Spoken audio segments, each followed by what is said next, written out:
جسقلا 2006 وکو موزخانه یا رزلینان قربانی هیرش 11 سپتامبر هاتی دامزراندن در فتک دایه به هزاران رزگاربوین و هیرشه دادردین خواه پار و بکن و جبیر بکن.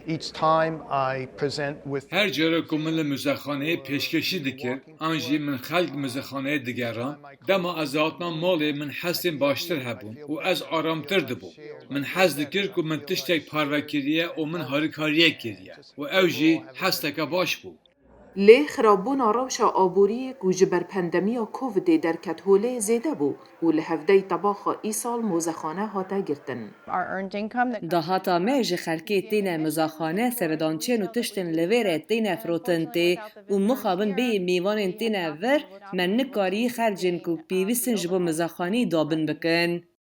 هفدامزرینه را موزخانه جنیفر ادمز وب دبیجه بریا پندمی سالانه 300,000 زیارتوانان سردان آویری دگرن لی سالا 2021 که تنی 26,000 کس هاتنه. موزخانه تشتین قربانیان وکه جانته بلا و ناسنامه اینوان نشان دادن لی تایبتمندی و موزخانه او بوکو در فتک بو کم کرن و هفدیتن رزگار بوین که جیرو و سرهاتین خوالویره پاروده کرن. ما اف به برنامه پروردهی یا پر مزن پرورده کرن دا که بکارن چیروکین خواه دناو کرتنویسک 15 خولکی آتشتین که هاتن اثر ایوان بیجن دناو در راستی و جماره این بویره 11 ایلونه و یا که ام جوان دبیسن گرگ الهامی داده افتین ویره دا که چیروکین روژا هری تراژیک یا دیروک امریکایی ببیسن.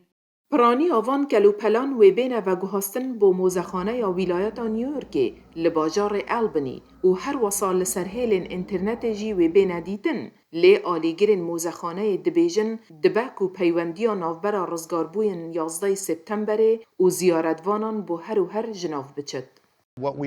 تشتی که توان 16 سالان دا مبو خلقی که ما دیتی کریه و پارو کریه همه روندکن چاوان و هم بسکرم بو. او گلک هستیار و مروویه وندابونا پاروکرنا مرووان و فرکرنا نفش دهاتی تشتکه که ام ده بریا و بکن. هر نیویورکیک و بیجته که 11 ایلون چه جاره جبیر ناچه و مزاخانه براستی درفه دا خلکی که چه جاره جبیر وان ناچه و نها شرمزاریه که بیت داخستن. اف موزخانه در فتک بو کارتی کرن این دیرو که زندی لی یا وندا. راپورت آنشومان آبته هلین سندی دنگ امریکا